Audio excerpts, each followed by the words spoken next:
Patani Melayu Muslim yang sekarang dikenal sebagai Provinsi Patani di Thailand Selatan memiliki sejarah yang kompleks dan terkait dengan Malaysia.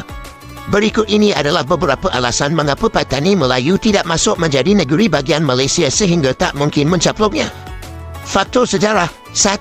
Kerajaan Patani. Patani Melayu pernah menjadi bagian dari Kerajaan Patani yang didirikan pada abad ke-13. Kerajaan ini memiliki hubungan yang erat dengan Kerajaan Melayu Muslim di Malaysia. 2. Penjajahan Siam. Pada abad ke-18, Kerajaan Patani ditaklukkan oleh Kerajaan Siam. Sekarang Thailand, Patani Melayu kemudian menjadi bagian dari wilayah Siam.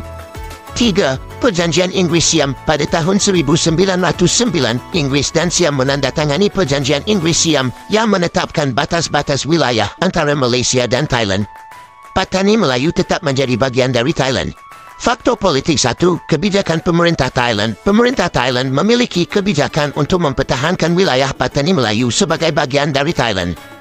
2. Gerakan separatis. Pada tahun 1940-an dan 1950-an, terdapat gerakan separatis di Patani Melayu yang ingin memisahkan diri dari Thailand dan bergabung dengan Malaysia.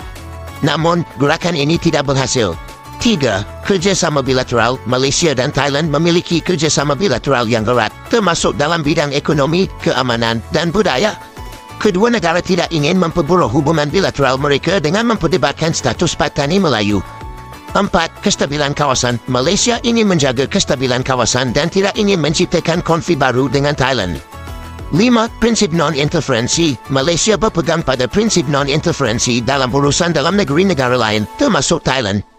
Alasan ekonomi. 1. Kerjasama ekonomi. Malaysia dan Thailand memiliki kerjasama ekonomi yang erat, termasuk dalam bidang perdagangan, investasi, dan pariwisata.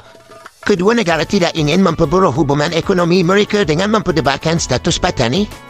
2. Ketergantungan ekonomi. Malaysia dan Thailand memiliki ketergantungan ekonomi yang tinggi, terutama dalam bidang perdagangan dan investasi. Alasan sosial. 1. Kesadaran akan keanekaragaman. Malaysia dan Thailand memiliki kesadaran akan keanekaragaman budaya dan agama di kawasan dan tidak ingin menciptakan konflik yang dapat memperburuk hubungan antar etnis dan antar agama. 2. Kesadaran akan sejarah. Malaysia dan Thailand memiliki kesadaran akan sejarah yang kompleks dan terkait dan tidak ingin memperburuk hubungan bilateral mereka dengan memperdebatkan status Patani. Faktor geografis. 1. Lokasi strategis. Patani Melayu terletak di wilayah selatan Thailand yang memiliki lokasi strategis untuk perdagangan dan transportasi. 2. Sumber daya alam. Wilayah Patani Melayu memiliki sumber daya alam yang melimpah, termasuk minyak, gas, dan hasil pertanian. Dengan demikian, Patani Melayu tidak masuk bagian Malaysia kerana faktor-faktor sejarah, politik, dan geografis yang kompleks.